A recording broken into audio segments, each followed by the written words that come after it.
कुछ चीजें दलगत राजनीति से ऊपर होती हैं और महिलाओं का सशक्तिकरण और भागीदारी मुझे लगा था उसमें से एक है। मैं आज इस देश की एक महिला होने के नाते बोलना चाहती हूं, एक वो महिला जो नौकरी करती थी और फिर लगा कि सार्वजनिक जीवन में बदलाव का सबसे सशक्त माध्यम है राजनीति से जुड़ जाना।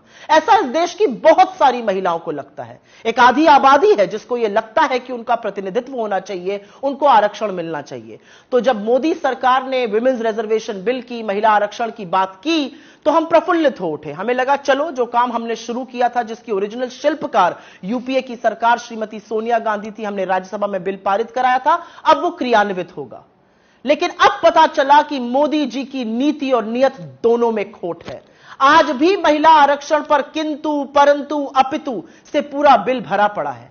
आज भी यह जुमला इसलिए दिया गया क्योंकि अपनी आगामी हार साफ दिख रही है और मोदी जी के स्कोर कार्ड पर नील बटा सन्नाटा है। तो महिलाओं को एक जुमला दे दिया गया महिला आरक्षण का, लेकिन असलियत इस बिल में साफ हो गई, क्योंकि यह बिल साफ तौर से कहता है कि महिला आरक्षण तभी होगा जब पहले जनगणना होगी, फिर डिलिमिटेशन होगा और उसके बाद महिला आरक्षण क्रियान्वित होगा। मतलब 2029 से पहले महिला आरक्षण संभव ही नहीं है। जिन लोगों को लग रहा था कि 2024 में 10 साल सत्ता चलाने के बाद मोदी जी एक काम तो अच्छा कर जाएंगे, उनको भी ठग लिया मोदी जी ने। आज इस देश की महिलाएं अपने आप को ठगा महसूस कर रही हैं, क्योंकि डिलिमिटेशन, जनगणना होते होते 2029 तक ही यह संभव हो पाएगा।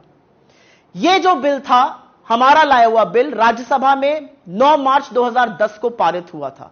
अगर आपकी नीति और नियत साफ होती तो आप उसी बिल को लोकसभा में लाते, बिना कंडीशन के उसको पास कराते और महिला आरक्षण एक रियलिटी बनता। लेकिन असलियत यह है कि आपने महिला आरक्षण के नाम पर भी देश की आधी आबादी को एक जुमला थमा दिया। बहुत कुछ कहने से ज्यादा एक ही चीज कहना चाहती हूं आज। अगर आपकी नीति साफ है तो आपको फिर से जाकर वही काम करना चाहिए जो हमने किया था। किंतु परंतु अपितु हटाइए, महिलाओं के सशक्तिकरण की बात कीजिए। जो दूरदर्शिता राजीव गांधी जी ने दिखाई, आज उसका परिणाम है कि 30 लाख से ज्यादा निर्वाचित लोकल बॉडी इलेक्शंस में 10 लाख से ऊपर महिलाएं हैं। जो दूरदर्शिता और दृढ़ निश्चय सोनिया जी ने और मनमोहन सिंह जी ने दिखाया था, वो एक बार अगर आप दिखाते तो 2024 के चुनावों में महिलाओं की 1/3 भागीदारी होती।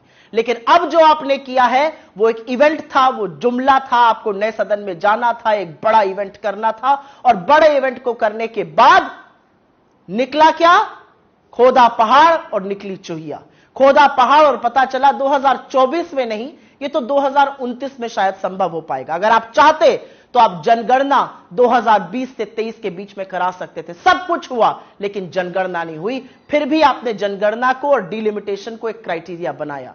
तो देश की महिलाएं आपसे आज सवाल पूछ रही हैं कि अपने जुमलों का शिकार आपने इस देश की आधी आबादी को भी बना दिया।